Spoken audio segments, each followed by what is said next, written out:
Hi, I'm Myka, and this is my story. I was born in Philippines. I was raised by a single mom in a really strong religious Catholic community. Life growing up was really confusing. My biological father was only present when it worked for him. He worked for the Catholic Church, and so on Sundays I'd see him and he'd be preaching to the people about God and morality, but behind closed doors, he was the man that was responsible for a lot of mine and my family's trauma and abuse.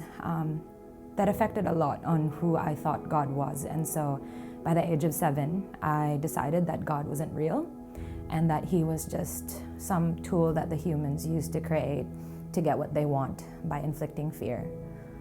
So as a teenager, I grew up really, really angry. I was kind of like Paul.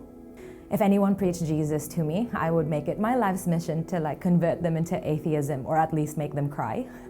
I also battled with a lot of mental health problems. I was known as the girl that had numerous attempts on her life, or like a nutcase or damaged goods. I would put myself in a lot of risky situations by getting drunk or overdosing, and I didn't really care what the outcome of my life would be like.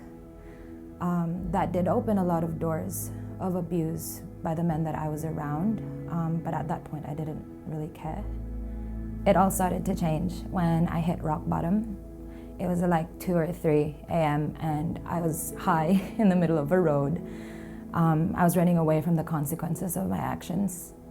And I thought, I'm gonna try and pray. Except what I prayed was, God, just send a car to hit me so that everything would just end. And obviously that didn't happen. So I just thought, wow, that was really stupid. I shouldn't have even thought of praying. And so the following morning, I was required to join a sport to deal with my anger management. And I got reunited with a girl that I hadn't seen in so long. She was part of a youth that was in that same building. And I didn't know what that meant then. I just thought, oh, cool, it's a new term for a session, I'll come along. And when I got there, when I realized it was about God, I gave her the dirtiest and the meanest look ever, because she knew that I was someone that was just gonna hound her. But she did say, if you wanted to, you can go. So I was about to go, and then they started to read out of Psalm 139. And what I heard was, "For I knitted you in your mother's womb.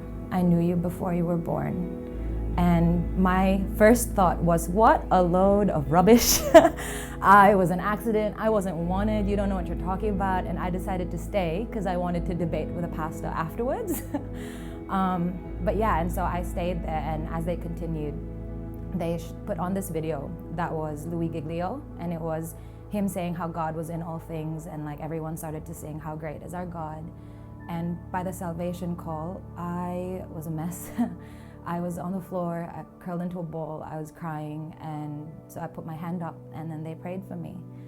And after all that, this youth leader just came up to me and said, no matter how many times you're gonna try and take your life, God's gonna save you every time. I have no idea what her name is, I forgot how she looked like, and no one knew what I was up to the night before, but God did. Yeah. How does my life look like ever since Jesus came into it? It's been a total flip, a total change. Yeah, I never thought I'd be where I am now. I think back then I'd hoped I wouldn't even be alive in this day and age. Yeah, outwardly I look different, I dress different, but inwardly there's just a lot of peace, resolve, and understanding. Last year God took me on a journey of restoration and forgiveness with my biological father. We're not super close, but there is a civil relationship that I thought would never ever happen. So that's been really great. Yeah, and it's God's restorative and transformative work. My life is not my own anymore, it's His. Being in community at Oceans has definitely brought out a lot of passion and purpose back into my life for Christ. I just met so many people, and they have all these crazy stories of how God has worked in their life and how they actually utilize that to reach so much more than the church, but beyond the 4 walls. And I think that's just been so inspiring and so empowering. Church community has definitely brought so much healing and so much wholeness into my life. I wouldn't be who I am today if it wasn't for the people that I've encountered. They taught me a lot about what it means to pursue wholeness and growth and resilience. I've just also realized it's such a healthy environment. I love when they say you belong here. it really does feel that way. Like when you come, it's just you come as you are, but at the same time, they also empower you to go seek out who God made you to be and who you could become, like your purpose and what you can do with it. If there's any encouragement I could give anyone, it's definitely to trust God. Like just trust God. Like He will always work things out for good. And you know, when they say whatever the enemy meant for evil, whatever the enemy meant for harm, God will take it, He will refine it, and He will sharpen it, and He'll give it back to you as a weapon to use for His kingdom. So never give up, always persevere, because God's got you in His hands.